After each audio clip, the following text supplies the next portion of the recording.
Welcome back. Here we are. 23 minutes with our guest and friend. This guy right here. John. Hi, everybody. I'm John. That's John. Lew. Jeff. All right, we're all introduced. We have our campfire. We're here to have a conversation. I like this. All right. This is actually a redo. I just got to be completely transparent. Let's do this. I'm admitting it to everyone right here in the get. This is our second attempt. So, no, why not? I love it. Well, second time's a charm. Second time is a charm. And we love the transparency. And we love the transparency. That's what it's all about. All right, so we were talking about farming and your background as a, a journalist or agricultural journalist? Yeah, it's an unusual kind of a thing, but it led to this discovery that we're talking about, this possibility of more food and less emissions, less pollution, I should say, in the water and air, and more people fed. So agricultural journalism can lead to some pretty interesting work. Agricultural journalism. That's a new one for me. I like that. Yeah, that is. You're the first agricultural journalist I've ever met.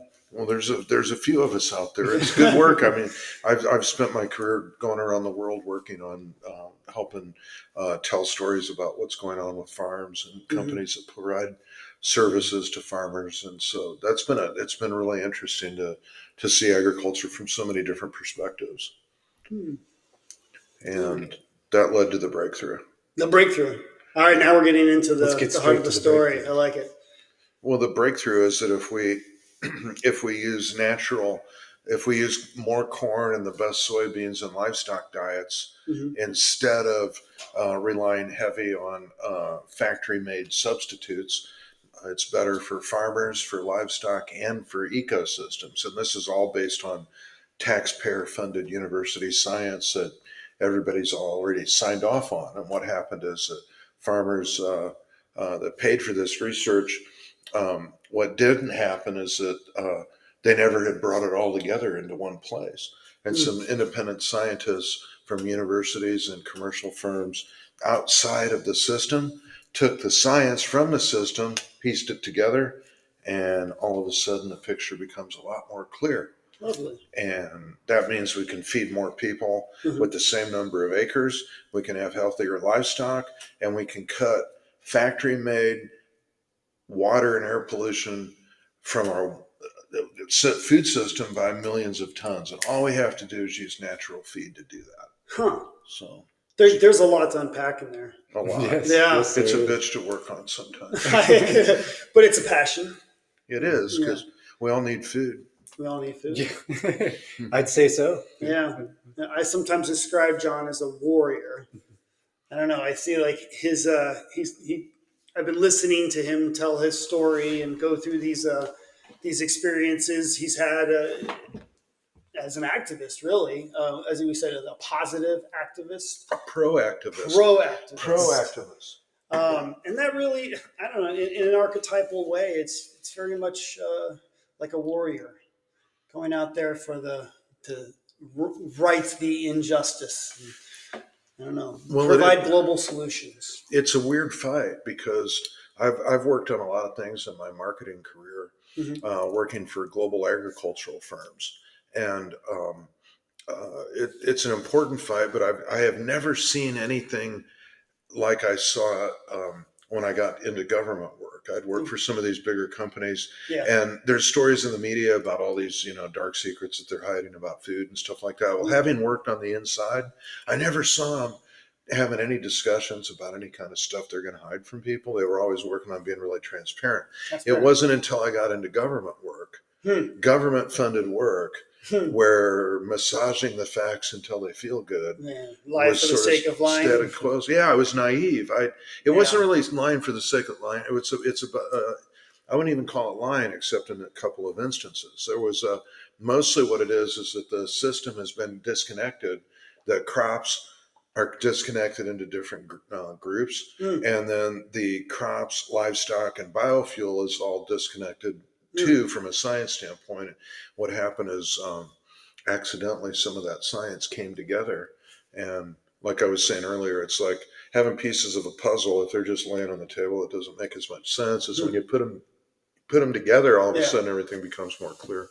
So that's where we found all the food and all the savings, is just by piecing together the science that got missed.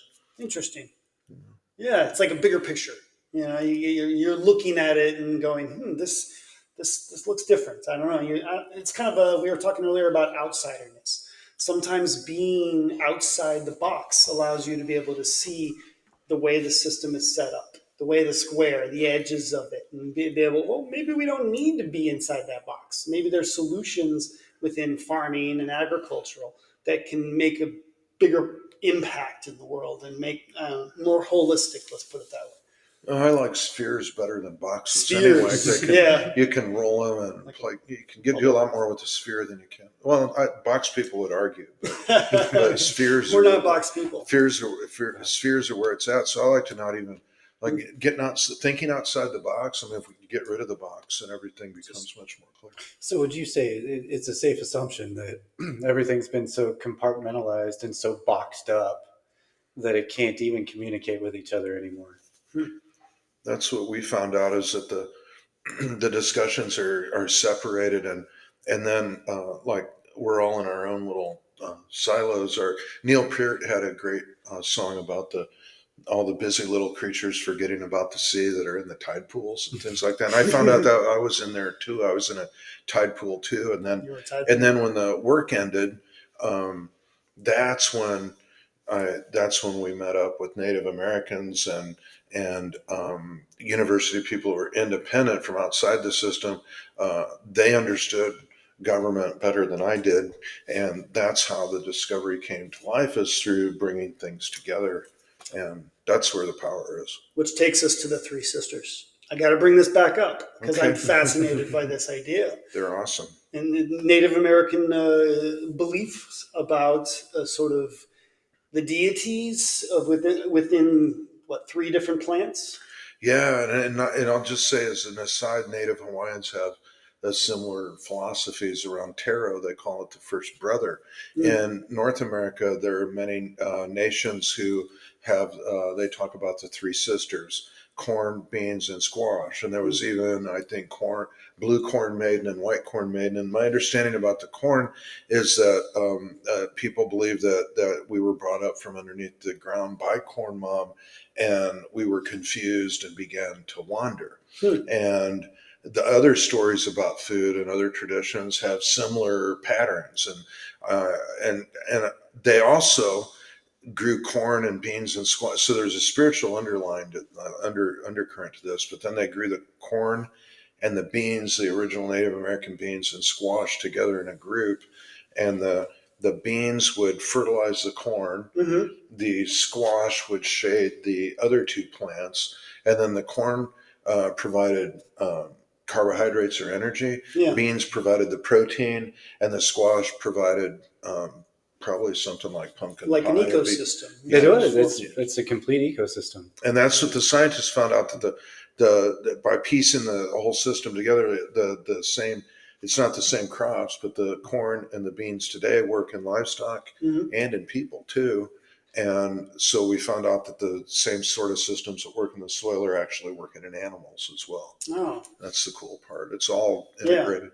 Yeah. And it could, I mean, factory farming, and I don't know, we bring in some of the bad guys. I don't know, like the Monsantos, I guess, and the Well, they're gone now. They're gone now. Oh yeah, that's right. But- They So changed like we've talked about before, Lou, it's like the older we get, Yeah. the more we know, the more we want to unlearn, the more we need to unlearn. Oh yeah, You I know, like and that. it's Let's kinda bring like- let's bring it back down. We need to bring it back down. Bring it back down. We need to unlearn. We need to simplify. We need to get closer to our roots. I mean, Mhm. really, because and everything grows from the ground up. Yeah. It doesn't squash down. So I I like mean, that. the closer, I think the transparency. Yeah, I think everybody's thirsty for transparency right now. Yeah. And I think more and more it's coming out that the simpler it is, the closer to nature it is, the healthier, the more abundant, Mm-hmm. the better off we all are. Well, and you mentioned growing from the bottom up. Imagine what it'd be like if policies grew from the ground up instead of the top down. They might be more connected to reality, because the thing is, like in agriculture, sometimes we'll say that one of the truths is that wingtip ideas don't always match up with work boot realities, and farming is really really critical in the West now, especially where most people have moved into cities. Yeah. The farmers are on the job making sure all that food gets there. 8 billion people almost every day need to eat a few times a day. Yeah. And one of the things that people need to realize is it's a gift that we have as much food as we do. It's like, and I think one of the things about this program is the dream of it is to make sure the public owns the value of the discovery. And then we're using some of these crops, some of this protein that's piling up around our biofuel plants. There are 1 billion people that don't have enough food right now. Yeah. And so that's one of the reasons I want to be a warrior. I think it's, everybody can fight about pesticides or GMOs or hate on Monsanto or whatever. But if we take one fraction of that energy for fighting about all that stuff and to help them make sure some of the world's most vulnerable people have nutrition, that's one of the best public policy investments. And by the way, I have to confess, I worked inside Monsanto after I worked for their agencies for years. And then I got a job inside. And that was one of the best jobs I ever had. And I just want to say, having seen the double top secret conversations and things like that, seeing behind the scenes, I never saw one thing hidden from anybody. I mean, that was some of the most high integrity, ethical people I ever worked with.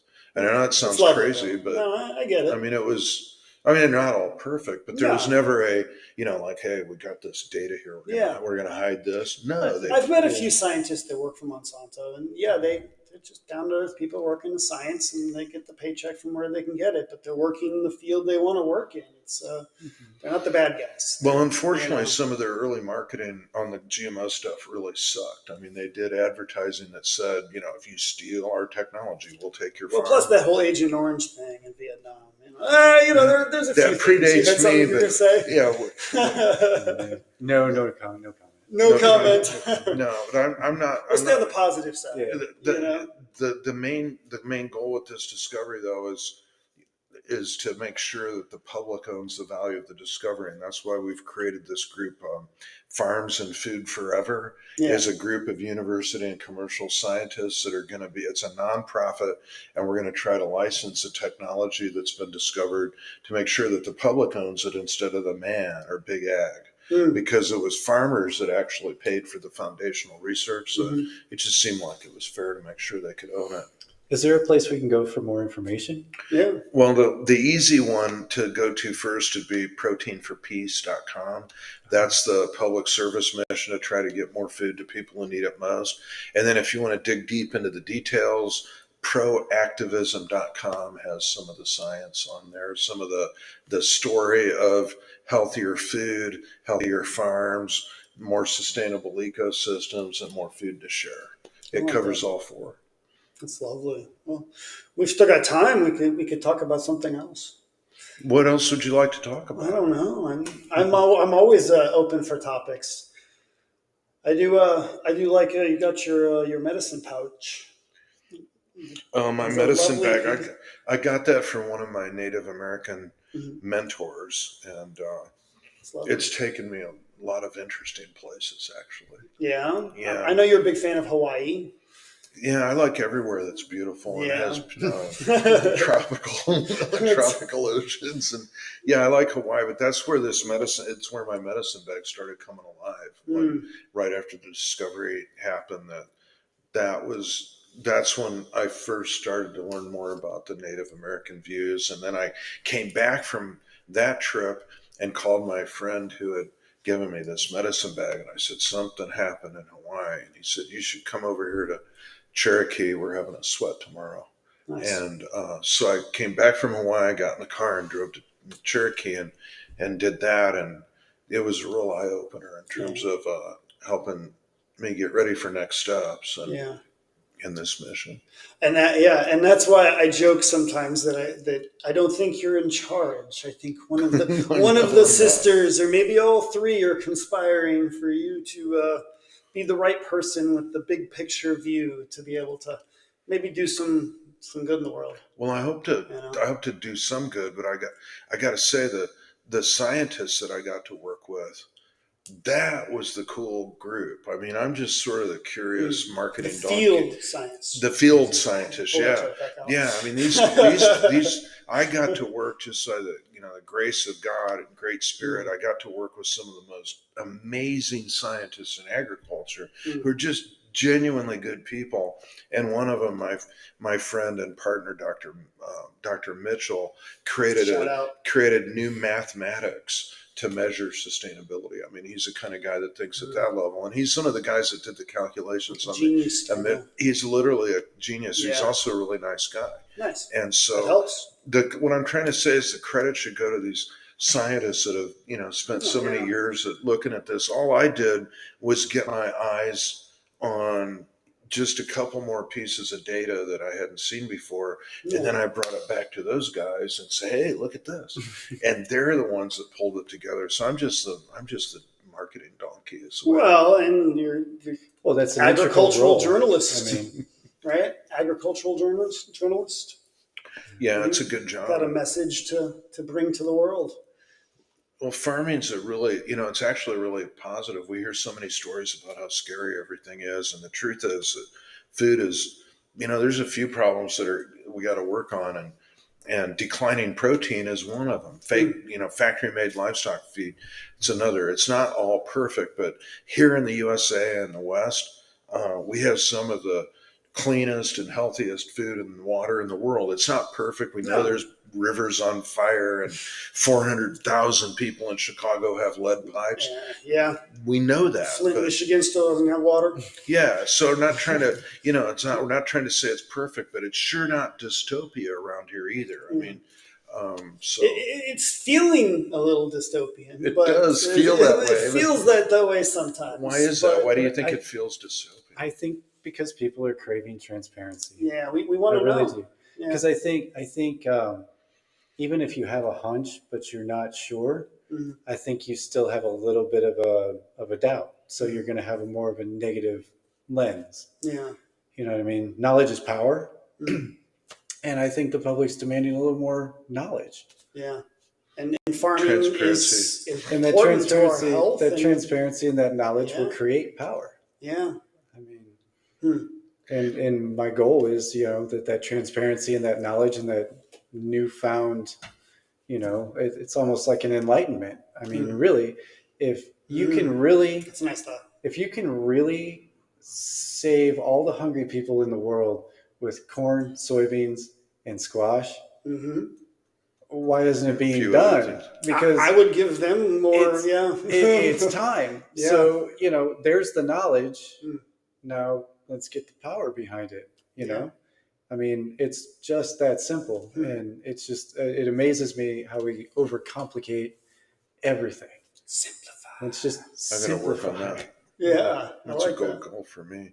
But one thing about these stories we're hearing about agriculture is that a good rule of thumb is that they're no more accurate than the stories about COVID or politics or any other thing like that. There's stories out there. And one of the things that's going on now is that media have changed so much. They've re-engineered towards cities. media is filtered through just a few providers. And just by nature of how human psychology works, the scary stories and the dark news, that sells and glues eyes to screens more than anything. It does. And the reason that matters is because advertising used to be mostly the classified section of the newspaper, and the print, newspapers that have ads from all over town. Boom, here. Yeah. They had to make sure that it was more balanced journalism back then, because they were getting ads from the funeral home and all the local churches and local grocery store. It was a community. It was a community, and then the classifieds were the number one driver. Now it's subscription-based journalism, and it's eyeballs on screens for ad revenue, and it's changed the dynamics. So, and there's so many different options too. It's like crazy. They're all vying for the view. It's like, if you've got 1 million people delivering the news to 300 million people compared to 3 people delivering the news to 300 million people, you're going to get a lot of different perspectives too. And there's the new media, so, which is kind of what we're doing right now. So I mean, getting the story out a little different. I think in this day and age, it's even more important for everybody to kind of turn inward a little bit. Yeah. And find that vibe, what resonates with you, because you don't even know what to believe and what not to believe anymore. It's difficult. Have you seen the list? But I tell you what, the more I hear about science and projects like yours, the more I realize the natural vibe really is the most perfect and most healthy vibe. So that's what we want to kind of filter towards. 2 minutes.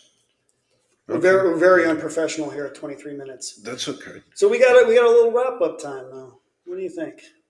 Well, I've really appreciated some of the stuff that you've been saying about natural and getting back to the center of it. The main thing is, if we can focus on solutions instead of sharing the scary stories. I mean, one of the things I've noticed in working on this discovery is it's like there's people that they've never heard any good news that they're just cool with. There's like what'll happen is I'll mention there's some way to make things better, and they right away say they'll bring something out that they've heard from the internet, and we never even end up talking about doing something to make things better. It's all like hashing over the stories. So what I'm trying to argue for is that we need to, amidst all the chatter, there needs to be some work done to get people, make sure that we're growing the best crops we can, the healthiest, most nutritious crops we can, and then